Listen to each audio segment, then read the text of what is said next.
Kisah perjuangan Arnita Rodelina Boruturnip meraih cita-citanya bersama podcast Media Delegasi. Arnita Rodelina Boruturnip, putri sulung dari 4 bersaudara ini, kini menginjak usia 24 tahun. Kelahiran 30 November 1997 dari buah perkawinan pasangan Delian Sensaragi Turnip dan Lisnawati Manik. Wanita berdarah Batak dari Desa Bangun Raya, Kecamatan Raya Kahean, Kabupaten Simalungun ini dalam melangkah berpantang surut demi menggapai cita-cita. Jelang keberangkatannya 12 September 2022, kuliah S2 ke Istanbul University Turki. Di hari Sabtu 3 September, datang menjemput berkah dan doa dari pomparan keturunan Punguan Raja Turnip difasilitasi kantor redaksi Media Delegasi. Di Jalan Sei Batang Gadis nomor 22, Kota Medan. Mari kita simak siapa sih Arnita Rodelina Boruturnip di podcast Media Delegasi. Oke, salam delegasi. Hari ini kita kehadiran tamu kita, seorang anak muda yang berprestasi dan berpotensi dan punya semangat juang untuk mencapai cita-citanya. Pada hari ini kita kehadiran adik Ito kita, Arnita Rodelina Boruturnip. Selamat datang di podcast Media Delegasi. Kemudian di sini ada orang tua kita dari Punguan warga Turnip yang berada di Kota Medan dan Sumatera Utara. Selamat datang Pak Rajin Turnip, dan juga di sini ada juga Pak Salah Turnip. Selamat datang di Kota. Selamat sore. Baik. Ada pepatah lama mengatakan tak kenal maka tak sayang. Untuk itu kita semakin mengenal siapa sih Arnita Rodelina Turnip, kehidupan sehari-harinya, kehidupan sebelum dia menjadi seorang sarjana. Mari kita coba dengar siapa sih sebenarnya Arnita Rodelina Turnip.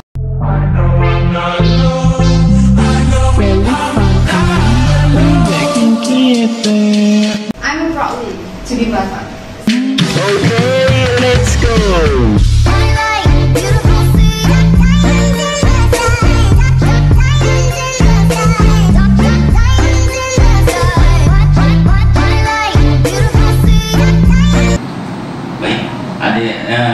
Nita ya panggilannya ya, baik.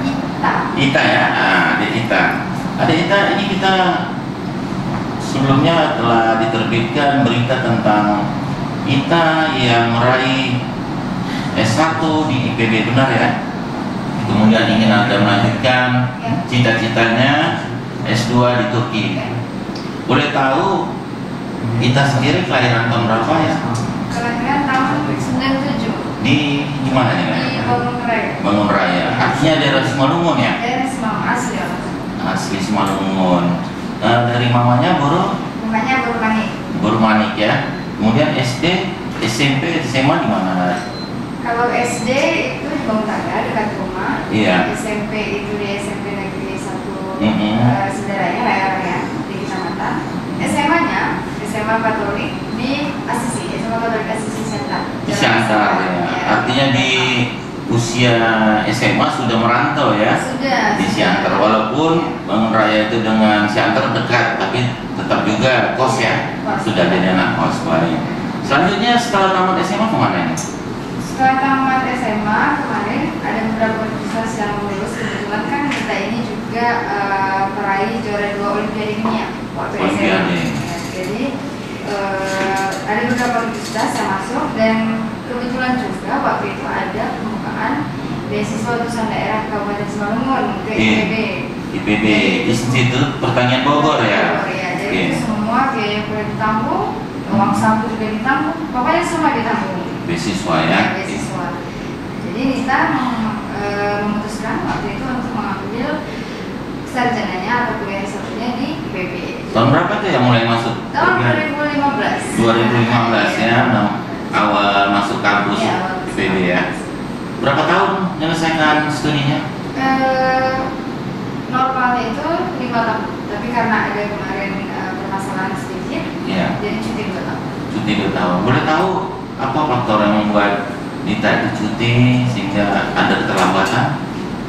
Jadi kebetulan kemarin di perjalanan Nita itu masuk kuliah di IPB itu, Nita memutuskan untuk menjadi seorang pemalang. Maaf ya. Disinyalir bahwa pemutusan keputusan beasiswanya dikarenakan dengan perbedaan agama dari kita. Tahun berapa tuh ya putus? Jadi 2015 semester 2016 maksudnya. 2016 itu beasiswa kita tiba-tiba di stop. 2016 ya. Selama berapa lama jadi stopnya? 4 semester. 4 semester. Jadi 2 tahun itu tidak bisa melanjutkan sekolah. Akhirnya di 2018 kembali lagi ke IPB. Dilanjutkan lagi beasiswanya oleh Pemkab Semawi.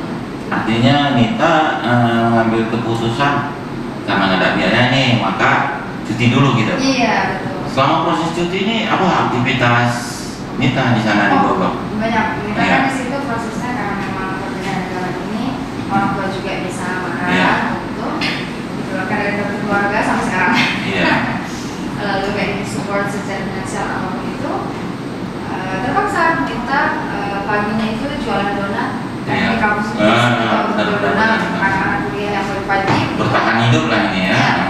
Pagi jual donat, siang ngajar les sampai sore karena tadi ada basic di ya.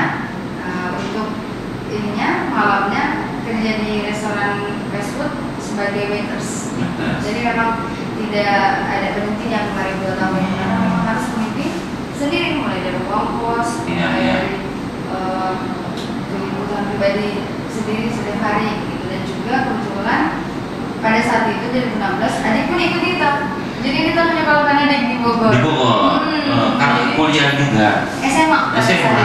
Jadi ada juga nih tantangannya Nita berpikir kalau misalnya Nita paksakan untuk Nita kuliah dengan hasil tadi perjuangan sendiri itu bisa sebenarnya. Iya. Tapi adik ini pasti tidak bisa sekolah karena juga diputus sama orang tua. Kebetulan ikut Nita masuk Islam. Jadi keluarga dari keluarga dan tidak ada beasiswa waktu itu. Jadi kita berpikir SMA kan nggak bisa dilanjut kalau cuti harus pakai C nanti. Kasihan kalau kita nggak apa-apa kuliah kan masih bisa cuti. Nggak ada istilah pakai C kamu di kampus. Nggak apa-apa lah kau lulus sekolah gitu.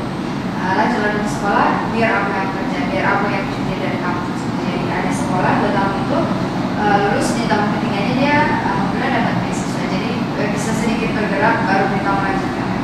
Jadi intinya dulu misalnya adik ini jangan sampai putus sekolah. Jadi sampai tamat hingga masuk kuliah Nita yang membiayai ya, kehidupan sehari-hari maupun biaya. Iya, di SMA itu Nita yang bayar sampai kelas 2. Pas kelas 3-nya kita dapat beasiswa dia tinggal di asrama. Dan sekarang dia di kampus 3 Rak Lampung, teknik biologi, bidik misi.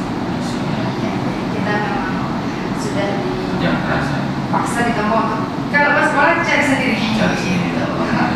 Artinya pada saat yang terpikir saat itu, apakah kita ada merasa jengkel atau merasa amarah atau apa terhadap orang tua saat orang tua ini kok begini gitu? Iya, pasti. Apa yang terpikirkan Nita? Itu tuh berpikirnya gini, namanya masih anak-anak, namanya masih laki ya, kita berpikir banyak orang tua di luar sana tuh yang rela untuk sogok kanan kiri supaya anaknya masuk kuliah di tempat yang bagus, sogok kanan kiri supaya anaknya bisa masuk ke tempat yang bagus. Padahal kami ini anaknya semangatnya ada, kami mampu secara intelektual kami mampu, tapi kami dihalangi oleh support dari bapak, gitu. Bukannya tidak ada gitu. Kalau turun ini kan ada ini semua gitu, bapak juga ada. Kami itu cukup, tidak dibilang lebih, tidak dibilang kurang, cukup. Dan kami juga tidak ada laki-laki. Jadi yang saya pahami selama ini yang diajarkan oleh tua di rumah itu memang semua yang ada akan kepada laki-laki. Tapi kami kan tidak ada laki-laki. Jadi mau kemana Pak? Gitu. Kenapa kamu nggak bisa melihat? Kenapa bapak nggak bisa lihat semangat kami anak-anak? Kami itu nggak minta untuk disuapi loh. Kami cuma minta dikasih bekal. Padahal anak-anak lain itu minta disuapi, dipapah, diomong lagi gitu. Kayak keselnya di sini. Tapi masih tetap berkomunikasi ya, tetap komunikasi sama ibu atau apa gitu pada. Bapak ini unik, bapak adalah satu-satunya yang sampai sekarang tidak punya telepon genggam Pak. Tidak menggenggam tulang nih, saking ke diri sendiri pun pelit begitu. Memang sudah jadi komunikasinya ke mama karena mama memang punya kedai-kedai sampah. Dari situlah biasanya mama sembunyi-sembunyi ngasih HP. Namanya ibu ini tidak mungkin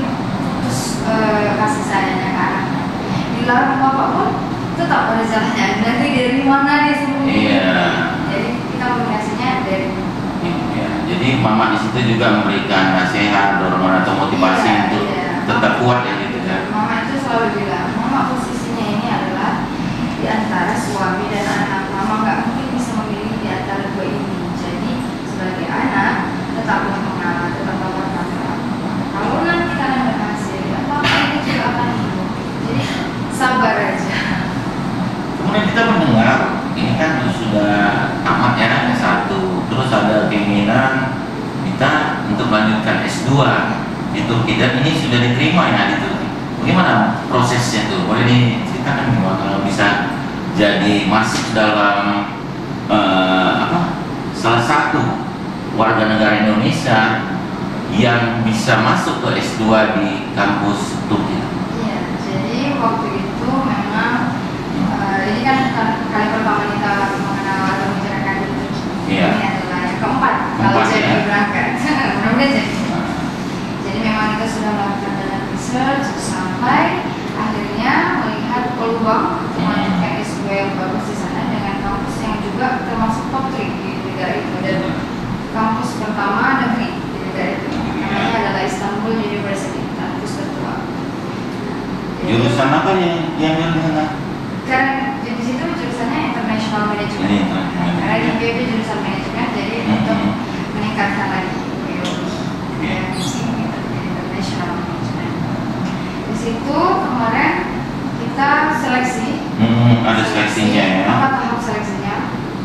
Peserta yang daftar di jurusan itu 2.800. Wow, 2.800 orang. Kita terpilih dari 2.800 itu ya. Berapa orang terpilih? Kuotanya hanya 30. 30. Kemudian ada seleksi lagi? Ya, kita ranking 15. 15. Jadi seleksi yang pertama adalah seleksi berkas administrasi seperti biasa. Lalu seleksi bahasa Inggris. Kita itu dikasih 100 soal pilihan berganda 60 menit. Passing grade minimumnya 80. Jadi dari 100 itu kita benar minimal 80. Kebetulan kita kemarin 89. Waduh, luar biasa. Salahnya 11. Lalu ada lagi yang gini, fokus group discussion, itu biasa kita di combine dengan para pendaftar. Lalu setelah yang gini kita interview. Interview ya. Kebetulan karena kita yang ketiga kalinya sudah pernah 3 kali sebelumnya ke Turki, bahasa Turkinya sedikit bisa. Jadi pas interviewnya itu si interviewer itu sangat terkesan gitu karena kita sudah bisa bahasa Turkinya. Jadi mungkin menjadi nilai plus bagi kita. Jadi nilai akhir poin itu dari ranking 15 dengan nilai 85,9 ranking 15. Jadi ketertarikan itu untuk lebih dahulu memahami Turki maupun bahasanya itu seperti apa? Belajarnya atau tidak atau memang ada khusus tersendiri untuk lebih jauh memahami bahasa Turkinya? Bahasa Turki itu sejauh ini karena memang belum di sana, masih otodidak dari YouTube, dari media sosial lainnya seperti TikTok seperti itu. Tapi kalau nanti di sana memang kita harus belajar bahasa Turki untuk kehidupan sehari-hari. Karena memang di sana mereka hampir dikatakan tidak bisa berbahasa Inggris masyarakatnya. Mereka sangat kekeh dan pride kepada negaranya sendiri. Jadi bahasanya Turki. Kalau kita bahasa Inggris mereka nggak akan dengar. Mereka paham, tapi mereka pura-pura tidak mengerti. Karena mereka punya motto, if you come to my country, you learn my language. It's not about I learn your language.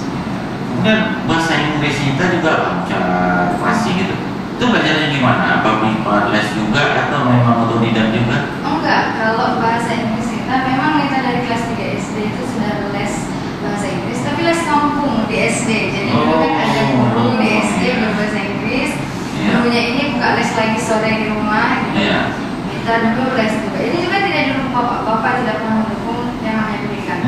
Jadi dia selalu bilang kalau mau ke sana cari sendiri. Jadi kita ingat betul dulu uang les kita itu adalah 20.000 satu bulan. Satu minggu 2 kali masuk, Senin sama Kamis. Kita dikasih jajan dulu SD itu 500 rupiah. Jadi kita nggak jajan di sekolah. Gimana caranya supaya 500 ini bisa 20.000 sebulan aja dibayar uang les. Jadi dan itu pun jalan 2 km. Jadi kita ingat betul waktu itu semua kawan-kawan itu tuh dijemput sama bapaknya, diantar sama bapaknya. Sedangkan kita tuh nggak dijemput. Pas hujan itu kita jalan sendiri, hujan-hujan 2 km sampai Nita titipkan tas Nita yang isinya buku ke teman supaya buku itu nggak basah. Jadi nggak apa-apa Nita yang basah, Nita yang pakai.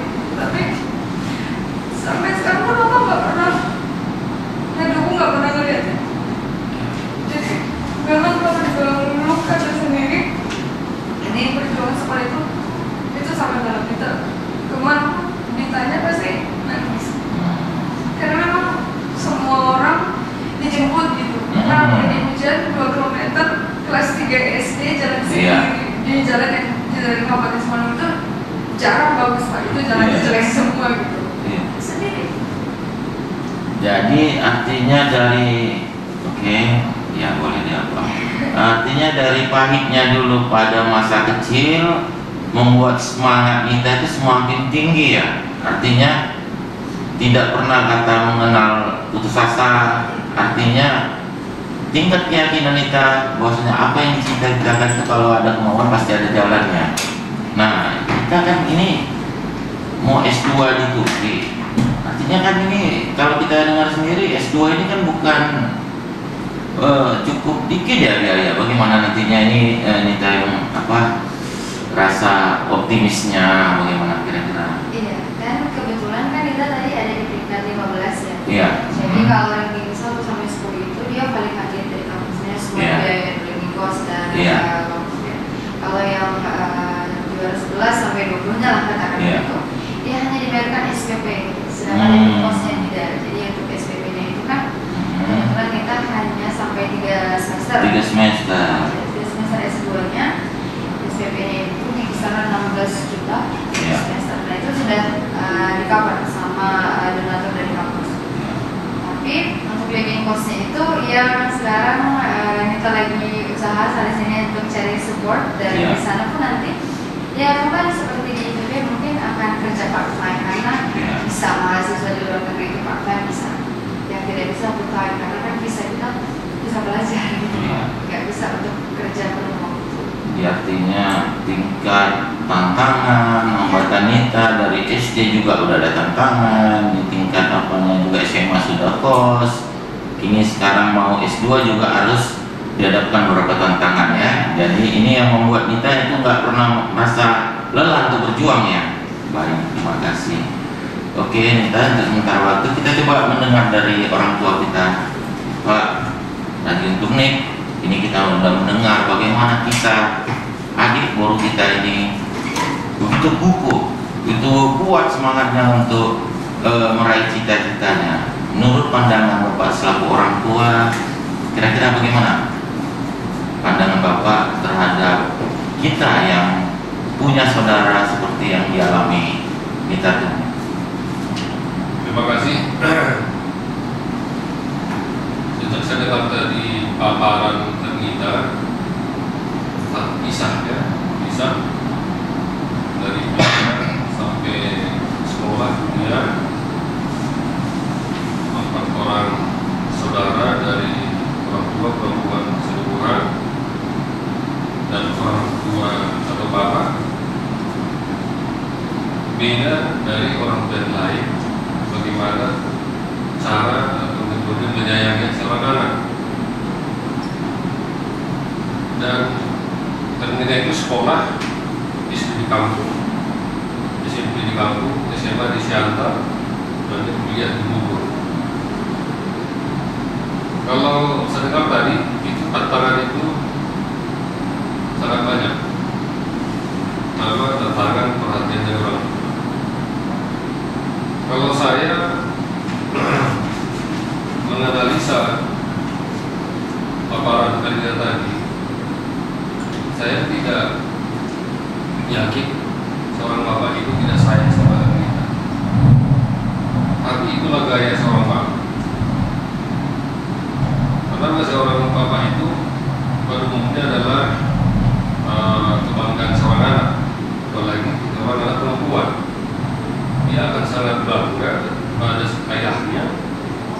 Dia mengharapkan ayahnya untuk menyayangi dia. Itu masih harapan seorang anak perempuan. Tapi itu kan tidak bisa kita dapat. Tapi dalam hati si bapak itu, aku yakin dia tetap sayang. Cuma mengimplementasikan kasih sayangnya itu, dia punya model lain daripada yang lain. Itu menurut saya. Nah, tanpa dua, si bapak sama si mama, saya rasa Ernita tidak akan mungkin mencapai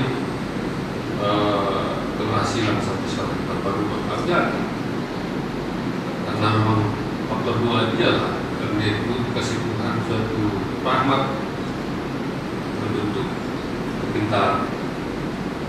Rahmat punya kekuatan untuk menjaga diri dari lingkungan, ya, lingkungan di perantauan yang pada saat sekarang ini banyak kita lihat anak-anak muda yang merantau sekolah itu banyak yang salah langkah, lupakan nasihat orang tua.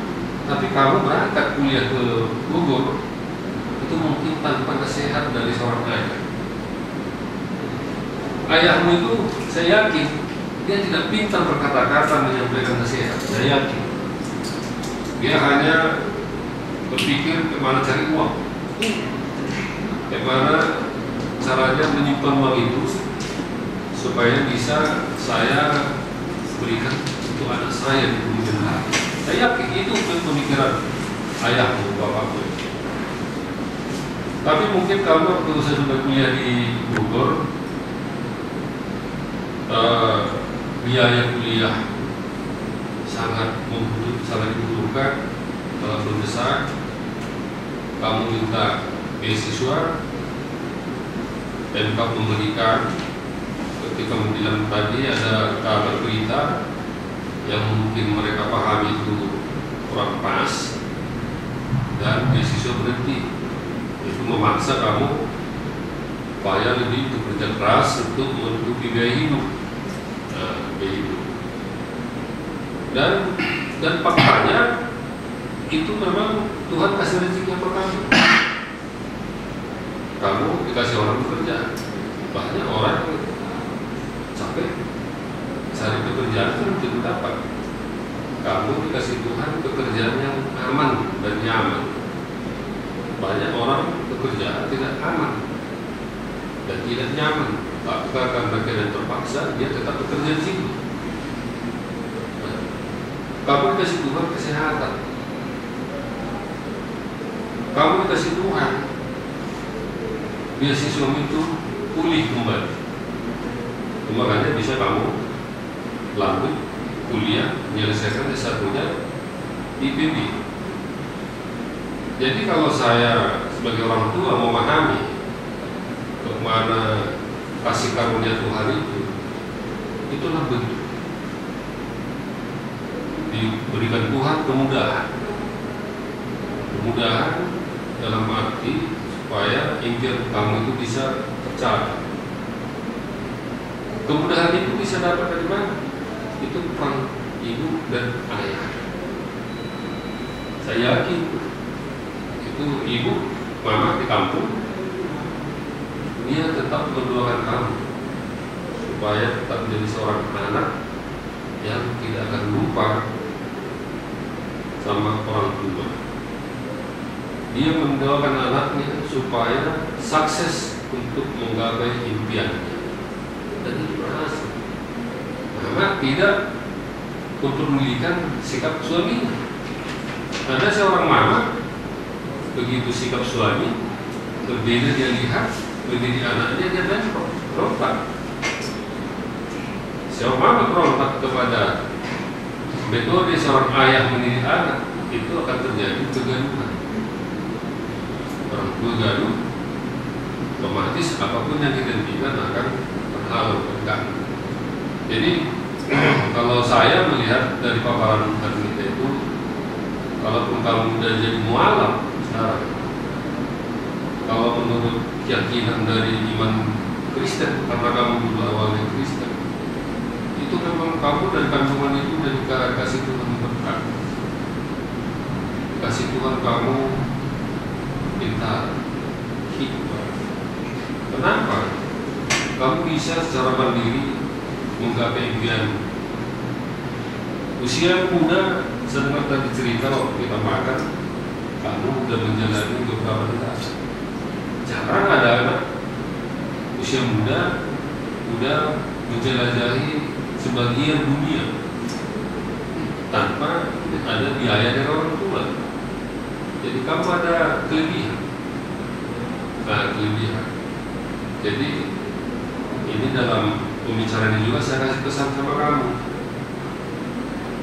Mungkin keluarga atau orang tua memberikan pertolongan itu ada sangat terbatas. Tapi sahabat-sahabatmu, teman-temanmu ada memberikan pertolongan. Itulah cara Tuhan memberikan pertolongan. Bukan dari keluarga, bukan dari orang tua, dari orang lain. Karena memang Tuhan memberikan pertolongan itu nggak bisa kita duga. Dari orang jahat pun bisa kita dapat pertolongan kalau Tuhan berkehendak. Nah, itu yang saya maknai. Kenapa kamu di Bogor sana sukses? Karena bantuan orang, bukan karena bantuan warga Turnip, bukan karena bantuan keluarga, bukan karena bantuan ayah dan ibu. Mungkin kamu di sana dibantu suku yang lain, dan itulah cara Tuhan menolong kamu. Jadi sifat menolong itu, ini pesan dari Bapak Tua dan kami orang tua, itu harus kamu pertahankan dan lebih tingkat bersosial, jangan sombong. Sebenarnya orang sombong itu bukan orang bijak. Kalau di keyakinan kami sebagai orang Kristen, kalau sombong itu adalah dia termasuk pengikut setan. Dia kan bukan pencinta Tuhan. Karena itu kan sifat-sifat iblis, kesombongannya. Bantulah saudaramu, bantu ayah ibu, bantu adikmu. Kalau kamu udah yakin sekarang dengan keyakinanmu, jangan pula kamu memaksa keyakinanmu kepada saudara. Biarkanlah seperti kamu, ibaratnya meyakini suatu keyakinan itu berdasarkan keputusanmu sendiri. Itulah adiknya. Itulah adiknya. Dan keyakinanmu ini kami pesankan jangan membatasi hubungan silaturahmi dengan keluarga. Kamu sendiri lihat waktu kita sebelum makan siang, bincang-bincang sebelum makan siang. Tadi rasa kamu juga agak heran. Saya yakin itu agak heran. Ada orang karena memang dia beda keyakinan, dia merasa ngapain tadi diluarkan ini, ngapain tadi diberangkatkan ini, ngapain tadi dikasih motivasi. Ada. Tapi kami cuma beranggapan kamu tidak siapa, bukan siapa-siapa. Kamu adalah anak kami adalah guru kami. Kalau kamu berbuat kebaikan sama orang, siapa itu? Ernita Guru Turnip. Atau mungkin di luar negeri kamu pakai Ernita Turnip. Yang punya nama siapa? Turnip. Ya. Nah, yang punya nama siapa? Kami yang bangga. Kalau kamu berbuat kebaikan. Tapi manakala kamu dengar adalah seorang anak gadis atau sudah berumah tangga, seorang berumah tangga yang sombong dan tidak peduli lagi kepada keluarga, kepada masyarakat, ya kami malu. Apalagi sesudah seseorang itu melakukan tindakan-tindakan yang melanggar moral. Jadi pesan kami, orang tua tetaplah teguh dalam cita-cita. Jadi bapak tuamu bercerita, mungkin kamu dari di kampung atau kemarin jumpa sama ayahmu, bapakmu. Itulah orang tua. Apapun yang mereka sajikan di kampung untuk mengutarakan rasa gembira, itulah bentuk kasih sayang orang tua. Saya yakin kamu pulang hari ini dari sana, mereka merasa kehilangan. Ada seorang ayah atau seorang ibu ketemu dengan anak, itu nilainya nggak bisa bahagia rasanya seorang. Nah, di kampung itu akan memuji bapakmu sama mamamu. Ada juga mungkin yang mencemooh kamu kan.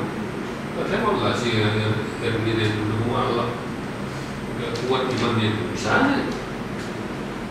Tapi bagi kami seorang Kristen tidak punya hak untuk menghakimi, karena urusan ketuhanan ini adalah urusan pribadi-pribadi.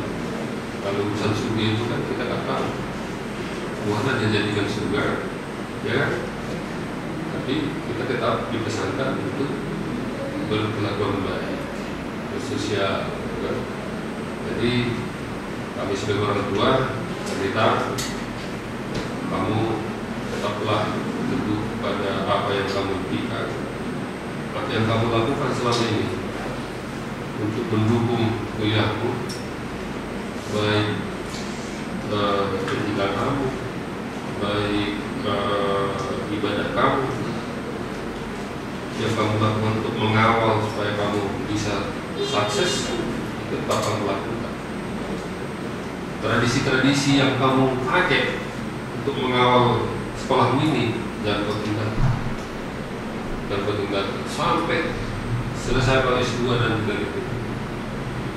Jadi silaturahmi dengan kalian orang tuamu, terutama orang tua di kampung, tetap di. Itulah pesan Bapak dua. Ada satu keluarga guru dari Medan, ada dua lah yang bisa mengiringi Guru kami Ernita berangkat dari Medan ke Jakarta dan Jakarta ke Turki. Karena Tuhan memberi pendampingan supaya kamu selamat dan sukses di Turki dan bisa menyelesaikan kuliah S2 dengan baik dengan nilai yang terbaik. Sekian dari saya. Terima kasih. Baik, kita lanjutkan dengan tanggapan dari Pak Christine selaku pensiunan PNS. Nah, bagaimana Bapak kita melihat seorang anak yang begitu kerja keras untuk mencapai cita-citanya di saat usianya 24 tahun, termasuk kategori anak zaman now. Artinya dia bisa melepaskan diri, bisa menemukan jati dirinya saat ini dan akan melanjutkan S2 di Turki. Gimana teman-teman? Terima kasih. Singkat aja dari saya. Sungguh salut ya perjuangan seorang Ernita ya. Jadi kedatangan Ernita ke orang tuanya, walaupun secara bukan biologis ya, ke orang tuanya luar biasa, menjadikan secara nggak langsung khotbah bagi kami, kedatangan khotbah membuka mata hati kami arti hidup ini ya, perjuangan itu intinya, perjuangan. Dan kamu itu guru penggawaran ya, ingat lagu guru penggawaran itu. Suatu saat orang tuamu nanti percayalah akan mencari kamu. Apa yang jalan ceritanya pasti akan mencari kamu. Guru penggawaran. Kalau arti lagu itu boleh resapi, itu benar dari cerita yang nyata itu lagu.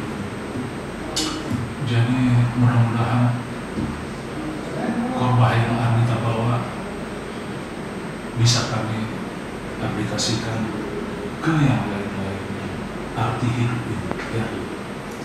Jadi mudah-mudahan curhatnya Ernita membuat kami dari orang tua motor ini ada pemikiran gimana ke depan kalau kita buka yayasan gitu lah ya, untuk menampung Ernita yang lain ya. Kalau muncul Ernita yang lain ada wadahnya gitu, kita buka suatu yayasan begitu. Selama ini nggak ada, jadi mungkin dengan ada yayasan nanti mungkin terbantulah ya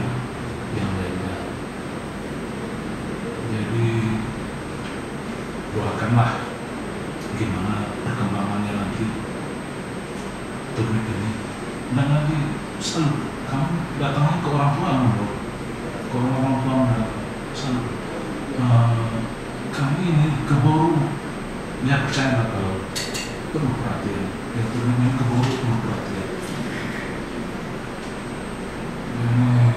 Jangan lelah, jangan lelah, dalam hidup ini jangan lelah. Itu harapan kami sebagai orang tua, jangan lelah. Jangan terjerumus ke arah yang lain-lain, tetap baik dalam hidup ini. Saya belum pernah ketemu boros seperti Arnita, saya belum pernah ketemunya. Dari kecil sudah baik untuk ketemu saya. Baru pertama kali ini saya ketemu. Ya, mudah-mudahan apa yang kita sampaikan nanti akan kami kembangkan lagi untuk kemajuan, terutama kemajuan turnik ya se-Indonesia. Jadi terima kasihlah kedatangan Ernita ke turnik ya. Ya, itu aja sih Kak. Kemudian ke itu Arnita, tadi orang tua kita sudah mendengar, orang tua kita di sini bangga Arnita akan melanjutkan studinya, dan kini Arnita juga telah berupaya untuk melakukan yang terbaik bagi dirinya maupun keluarga maupun nama turnik itu. Ya, kita mau tanya, untuk sampai sehari ini Arnita seperti apa sih? Bangganya jadi boru bata atau lebih khusus lagi jadi boru turnik? Iya, kira-kira. Kalau dibilang bangga menjadi boru bata, kita sangat bangga karena kemanapun kita itu nggak malu bilang, mau itu di Bogor, mau itu di luar negeri, yang mengikuti kegiatan, aku bilang, kamu apa? Batak? Ah, masa kamu Batak? Kamu nggak ada muka Batak? Saya Batak. Keluarga saya turnik. Apa itu turnik? Ini salah keluarga Batak. Jadi dia bilang, ya turnik itu sedikit, kayak mau bilang di sini Ferrari, tapi mahal ya, adanya di atas kita. Jadi mereka selalu, oh iya, kalau di kampus ada beberapa mana itu situ manajemen gitu. Kita kan di kampus IPB itu bukan tahun sama Pak, tapi angkatan. Itu si itu emang turunnya manajemen apa? Oh si turunnya. Jadi banyak yang tidak kenal kita, tapi kenal turunnya. Jadi nama Arnita tidak kenal putus lepas dari turniknya ya, selalu Arnita ke turniknya itu satu-satuan ya. Begitu juga kalau di luar negeri sama kawan-kawan harus perkenalan itu. Mereka tidak tertarik dengan Arnita udah kenal, mereka turnik karena itu lobal gitu. Turnik mereka membuat turnik itu unik. Khusus ya ciri khasnya, jadi kemana-mana lebih familiar ya dengan turniknya. Dan kita selalu bawa yang namanya ulos, bulan, hio itu sepaket. Kalau kita mau ke luar negeri lomba, biasanya kita kan jadi pembicara speaker gitu, menerangkan tentang research kita selalu pakai itu. Tapi sampai wali kotanya itu bilang, apa itu di kepala kamu?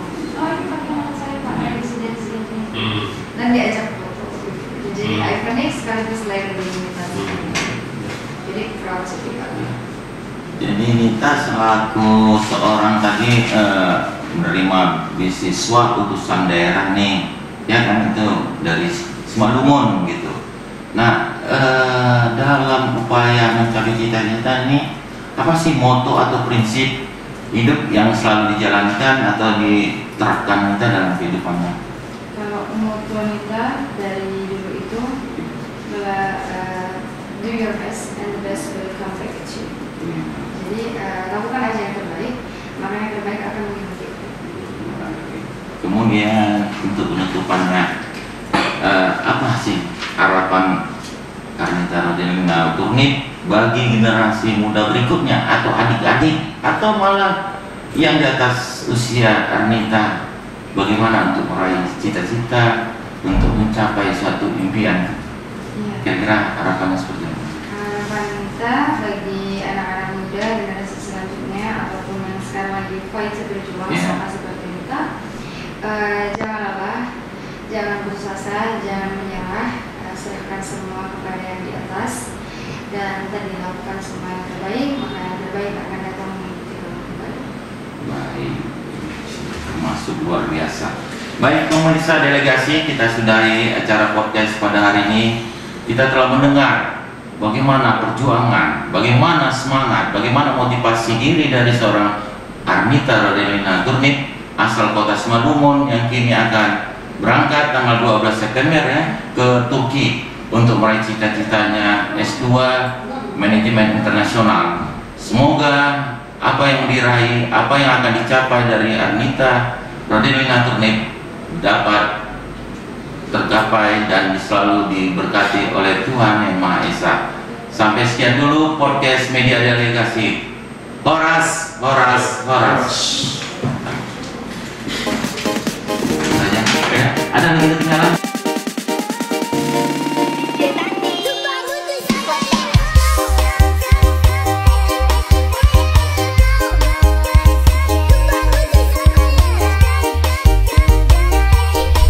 Untuk berita selengkapnya dapat membaca berita portal Media Delegasi di website www.mediadelegasi.id.